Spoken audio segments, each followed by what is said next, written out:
everyone, today we're going to do something very rare and unique. We're going to do a tutorial of sorts. I'm not feeling my best today, and while I was thinking about what I wanted to film, I was like, you know what, let's do a look, like an instant, making you look younger, lifted, healthier kind of look.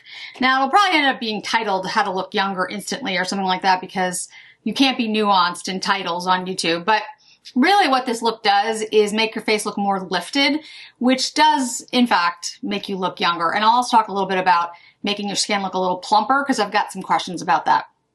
Okay, first thing, I did put on my Clé de Peau emulsion because that is an important first step. Make sure your skin is exfoliated. I use the Amora Visa exfoliator, and make sure your skin is moisturized. If it is not exfoliated and moisturized, the rest of this doesn't really matter. So I really like this Tula product. It's called Glow It and Get It. This is available at, I think this is available at Sephora. I'm gonna have to double check that. But anyway, if it is, put this in your cart. So this is a cooling and brightening eye balm. So put this right under your eyes. I love the fact that you can literally just, it's a stick. You can carry it everywhere. In Beauty also has a great one. The Bright and Tight, I've talked about that. That is available at Sephora. I do know that that's there. And so you just put that on. Why that matters is because your under eye area and your neck are the first two areas to notice as you age on your face. This part of your body. You know, other parts like your elbows and your hands and that, nobody's gonna see that if we're just talking about your face.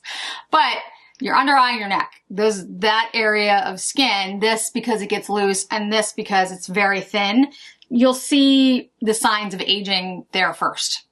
It's just the way it is. So what I'm going to do is I'm going to do one side of my face so you can see the difference. The first thing you want to do is make sure that your brows are groomed.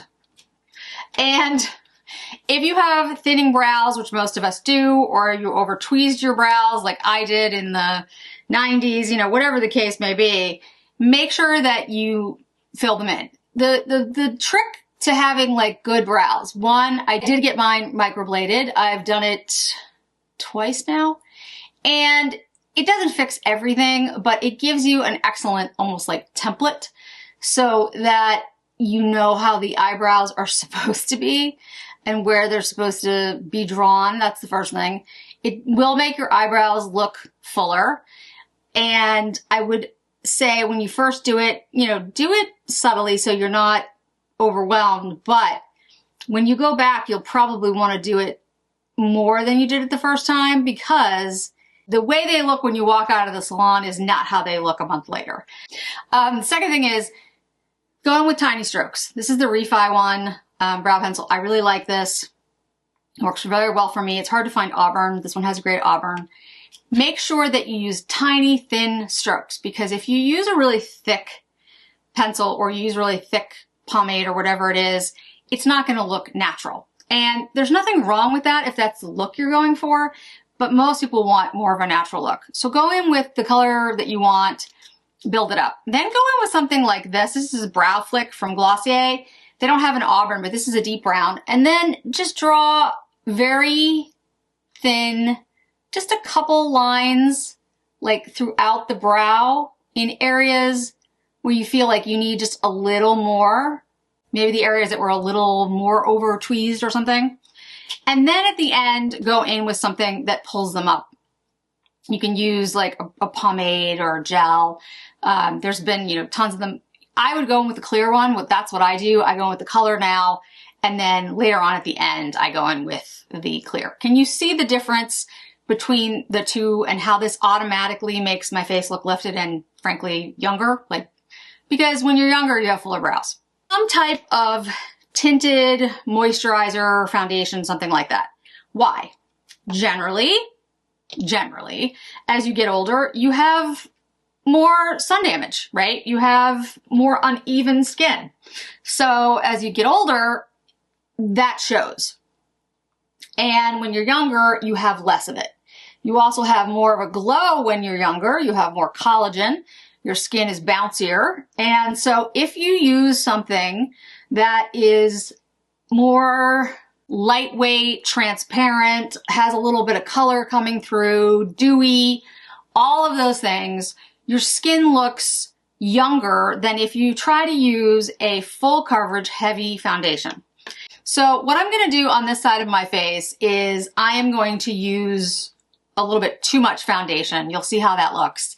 And then we'll talk about the placement of things like highlighters, blushes, bronzers, and contours.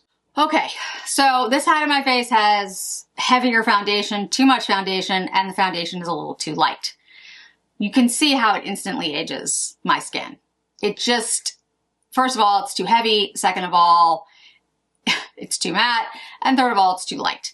The same can be true with, using highlighters or concealers. If it's too light for your skin, it's actually going to be worse for you than you think it is.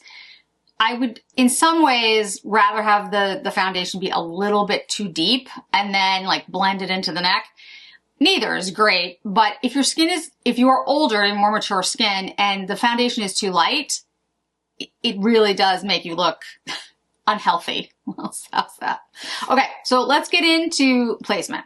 So one of the things that you can do to lift your face is take a concealer. I'm going to use the Jouer one because I'm really liking this one.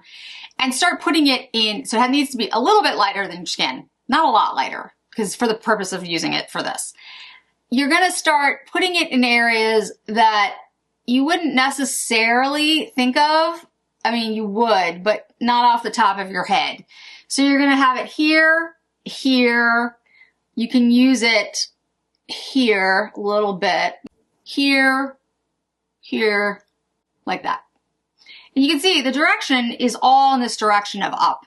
The reason I say be careful about you can put it in different places. It does depend on your face shape and it does depend on other things, but the general idea is that you want all of this lifting your face in an upward position. So let's blend it out. Now on this side of my face, what I'm gonna do is I'm gonna use the same concealer, but I'm gonna use it in the way that you've seen a lot of people use concealer. And this side of my face is not going to look good by the time this is over, but that's the point. So, and I'm not going to lift it up. I'm just going to lift it across, which looks cakey and unattractive. Okay. The things I do for you guys. All right. So next, contour. So this is the Rare Beauty contour. And the thing about contour is it needs to be cooler. Now, I know I've said this like a million times, but it's going to be a little ashy or a little gray. On me, I'm very pale, so that works. It depends on, your coloring. Just be aware of that. The contour shade is supposed to be the shade that you would see in the shadow. Okay, so it's not a bronzer. It's not supposed to have a golden light to it. It's supposed to be the thing that you want to tuck back. So if I put this on my face, this side, the wrong way, there isn't really a wrong way to wear things, guys. If you want to do it this way, you can do it this way, but it won't look as good. You would put it in areas that you think would be like a good choice, but honestly, it's going to look a little funky. The thing is though, again, it does matter what your face shape is and what you're trying to do. Like if you have a very round face, the place you put contour is going to be very different than if you have a very angular face. And let's say you have a very sunk in face. I've had this question about like the plumpness of your skin. Do not put contour in underneath your cheek line because it's just going to make it look more concave. That is not going to be what you want. You're going to want to put the darker shade and the cooler shade in a place that pulls that down. So let's say you have a very sharp cheekbone and you don't like it. Put the deeper shade, don't make it gray, but like a deeper shade on the part that's sharp and take a lighter shade in the area that is sunken in. It will bring it out. So it's vice versa. Just remember the color that, it's the same as color story. The reason you use a green to combat red is because it's opposite on the color wheel. And the reason you use a contour that has a grayish, coolish tone is because of the way shading works. It shades things, it makes it look multi-dimensional. So you can see that side of my face. Now we're gonna do this side. And so what I'm doing here is I'm taking the coolest shade, this cool contour shade, and I'm putting it on my upper cheek. I'm putting it on the part of my head that's like my forehead that's right out in the open, and I'm putting it on my lower part of my jaw. Now, this side of my face also looks cakey and not great because of the too much foundation and the concealer, but you'll get the gist when I finish. So if you put the entire side of your nose, I've seen this, where they take their entire side of their nose and make it deeper. That might even work for like a print, a post kind of thing. Like you put it up and, you know, it's a picture in a magazine. But the minute you get outside, you're going to see the entire side of your nose is gray, brown. That's going to look weird. So unless you're doing an ad, don't do that. It's not, that's not going to be a good look. Okay, so blush.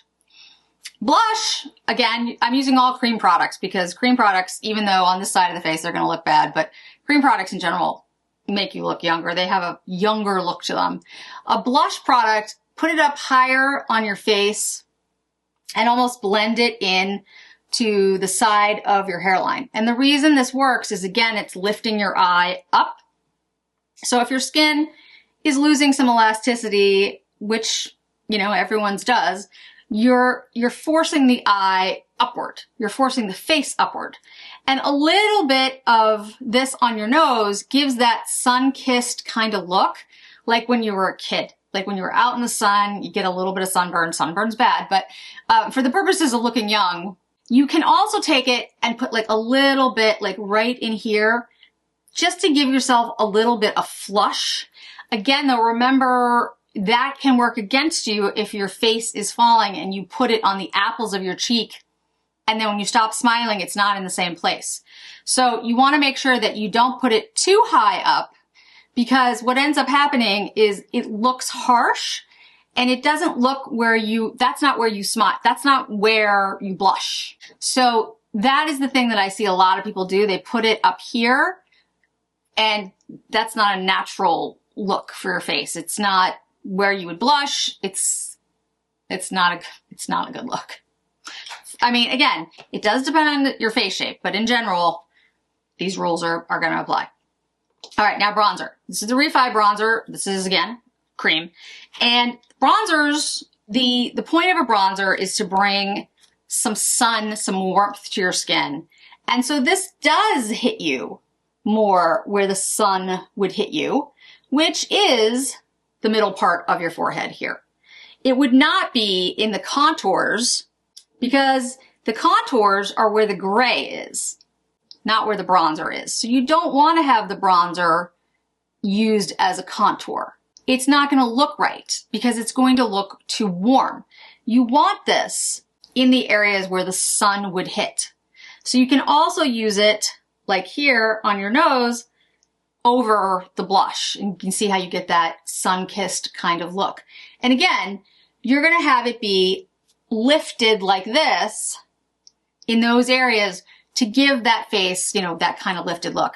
Now, if you feel like the skin underneath is a little too cool, just blend a little bit of the bronzer so that you get this like overall bronzed look.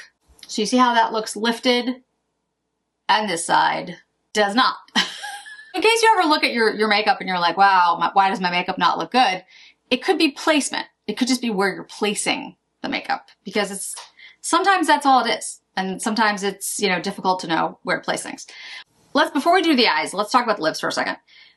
The biggest thing about lips as you get older is they get smaller. Your lips actually do get smaller as you get older. You lose volume in them.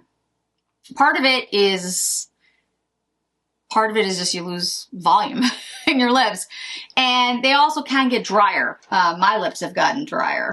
So because of that, one of the things that you want to do is fake your lips looking bigger. And so pick a liner that's going to stay on. My favorite is Tom Ford. And overline your lips a little bit, not a lot. So the way you do this is you put the pencil on its side. This is the easiest way to do it. And just go a little bit on the edge rim of your lip. Don't overline it so you're out here somewhere. That's just going to look weird. But a little bit on the rim of the lip line.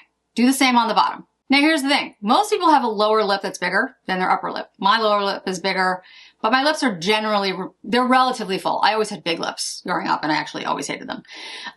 But if you don't do that, your lips will look smaller, and most people do have smaller lips, like I said, as they get older, and it does age you. The thinner your lips are, for whatever reason, the brain processes it as older. So,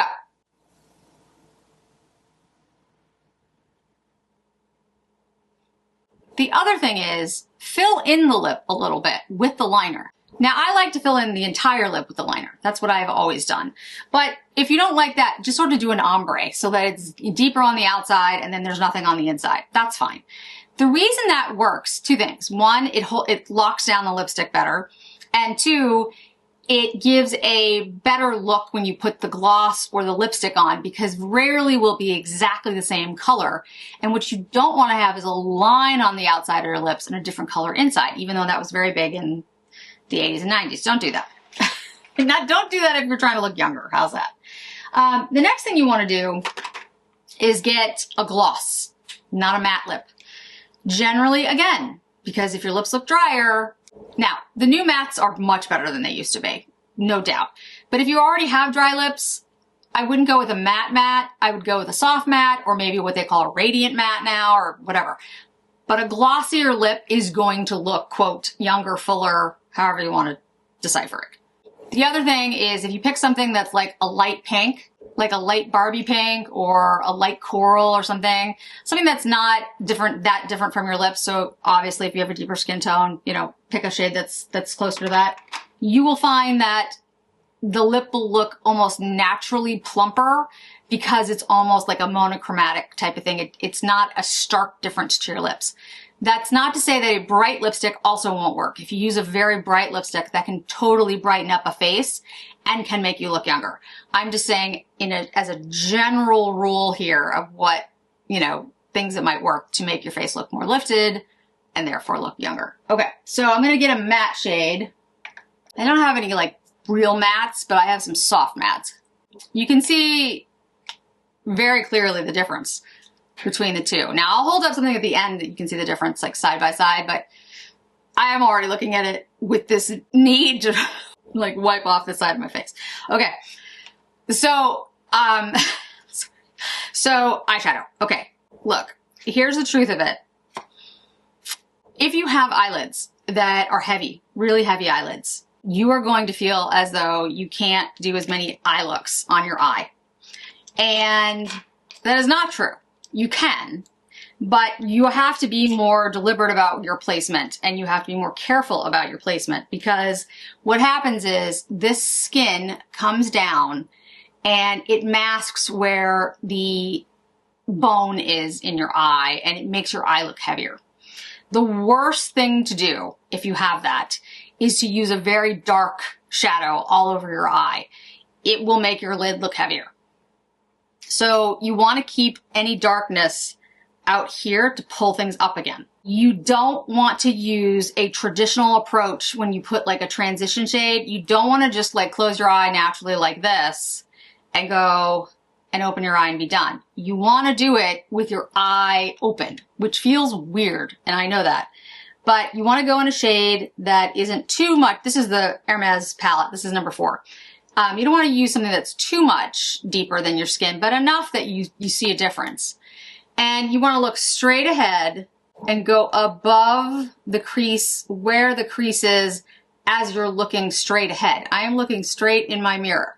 And that is where the deepening will go. So that when you look straight in front of you, you see the thing being pushed back. Okay?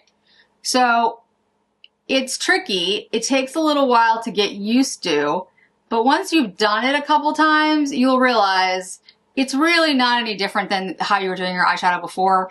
You're just changing the placement because the skin is different. So you put that shade there and then you blend it, creating a new eye socket basically, very lightly. Don't use a lot of pigment. You don't need it. And there you have your new crease. Then you want to take like a brush that's a little bit more stiff and straight and use the exact same shade and draw it from the corner of your eye to your eyebrow, basically. So what you're going to do is you're going to go like this, and if you need a stencil, use a piece of plastic tape, whatever you want. I'm going to do it freehand because I can, but I get that that might not be comfortable for a lot of people. So it's from basically your lower eyelash, like your lower lid, and look where your lower lash line is, like right there. And then draw it towards your eyebrow. That's it. It's just a line. Go over it. Then you can take it, do the exact same thing. Make sure you've got the line really. Doesn't have to be super straight. It doesn't have to be super straight. Doesn't have to be super narrow. Doesn't matter. Ta-da! Now do it again. Take the same color, same brush, and make a little triangle on your lid.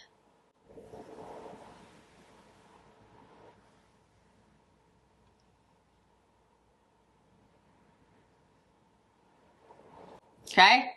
And then brush it into your eyelashes, the rest of the stuff on the brush. Brush it right into your eyelash line. You now have a wing. You are done. And you have something that's gonna lift your eye. Now I know at the moment you're gonna be like, yeah, but that looks weird. That's fine. Don't worry about it right now. On the other eye, I'm gonna take the deep blue shade in here, and I'm gonna show you what you don't want to do if you have a heavy lid. What you don't wanna do if you have a heavy lid, and my lids are a little bit heavy, but they're not, you know, and I know what you guys are talking about. You don't want to do this. This is going to close down your eye immediately. Even if you are young and you have like really open eyes, this will still push it back, and it will still make this eye look heavier and smaller. It's just, again, color theory, this is how it works. If you want to do a very heavy look, a smoky look, there's ways to do it without just putting all the deep color on the lid. So on this eye, we're gonna take a very shimmery, sparkly shade, this shade here, and we are just gonna put it on the mid part of the eye, right where your eyeball, right above your eyeball. And you might need to go a little further up, depending on the heaviness of your lid. Again, just, you know, whatever you need to do. And that's fine. Just pounce it in there, use your finger.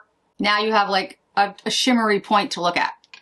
You're gonna take the brown shade again, the one that you used to draw the line. Use a very fluffy brush. Make sure there's not a lot on it. And just kind of take that brown, run it like from the line that you created into the outer part of the eye. Just a little bit. And the line will soften, and that's fine. The line might even disappear, but it doesn't matter because you'll see why in a second. First of all, you've already done a highlighting swipe here. So this part is already highlighted. So, and you can do it again, that's fine. Or you can do it at the end. And the second thing is you've made sure that the color is all out here. So your eye is still gonna go to this side. It's still gonna be lifted. This side, I'm gonna use that same brown, and I'm going to put it over this, but I am gonna just put it in the transition, or where I think the transition is, based on brow bone, not skin. I know. I want it to rub off this side of my face. You can put like a white shade up in the brow. I don't always do that. I do it sometimes, depending on the person's eye, to be frank. What I usually do is kind of just blend a little bit to make sure that the upper part doesn't look like it's just hanging out and there's nothing up there. But I don't always put like a white shade into the brow. It can help lift a brow a little bit. So just make that determination based on like, you know, what works for you. All right, now you're gonna go back and you're gonna take that brush that you had earlier where you did the highlighter and just make sure that that is, there you go. Just a little bit of, you know, correcting. Over here you have a mess. But, so we're gonna take an eyeliner. Okay, on this side, I'm gonna use a brown and I'm gonna use it on the outer corner of the eye. I am not gonna line the whole eye with it. I am gonna go over that line that we did, just a little bit. And you might have to pull a little because, a little triangle on the outside because, you know, your eyes, Not as taut as it used to be. It's okay. And over here, I'm gonna line the entire eye with black. And I'm not gonna tight line. I'm gonna get a line. Looking good on this side. Okay, now I'm gonna take this and I am gonna tight line over here, and I'm gonna just do a tiny bit of black, and this is really tight lining here on the outer corner of the eye. I did a very little amount, but I only put it on the upper lash line on the outer corner. I know, I know how it looks, guys, but I have to show you the difference. All right, so I'm gonna blend this just a little because we wouldn't leave it just like that, although some people do. Okay, so next is mascara. The thing about mascara, I would always suggest that you curl your lashes unless your lashes are very, very curly. Mine are very, very straight. They always have been. I mean, there's not much you can do about that. So curl your lashes. When you curl your lashes, make sure you get your lashes in there tight. You're gonna like press once, twice, pull up towards your lid. I know it looks like a torture device, but it's not. This side, I'm not gonna do that. I'm gonna take mascara and I'm gonna use a Sweet Beauty because you want something that's gonna give you length and volume.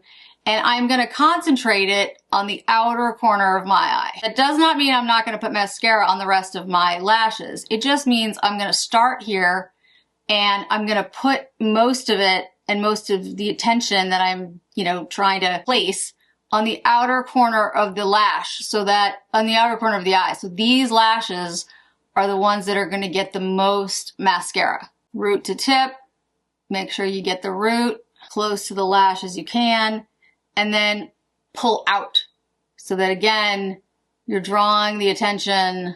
I'll put on mascara the rest of my lashes.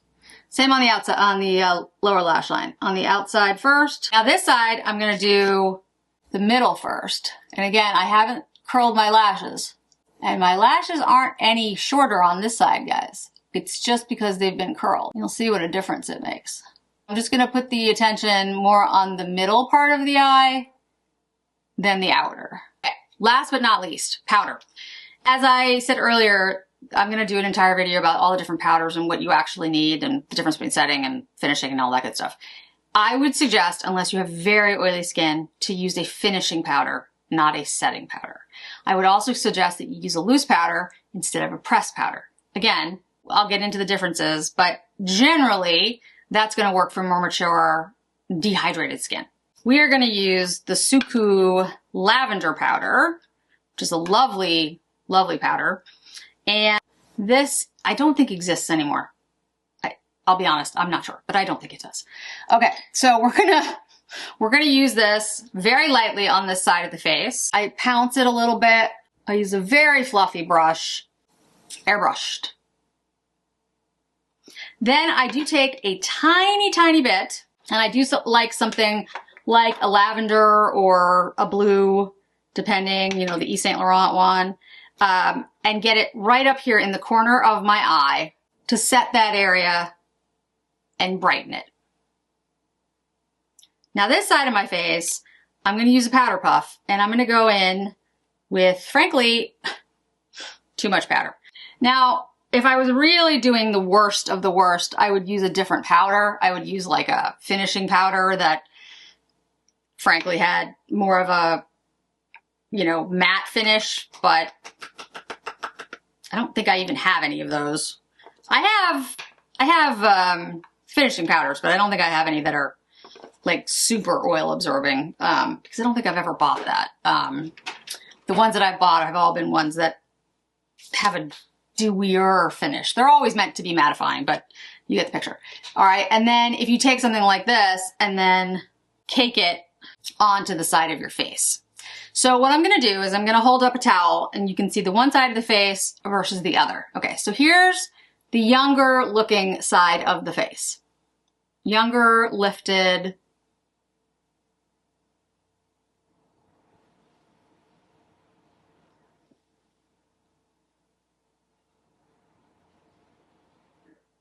Do you see the difference?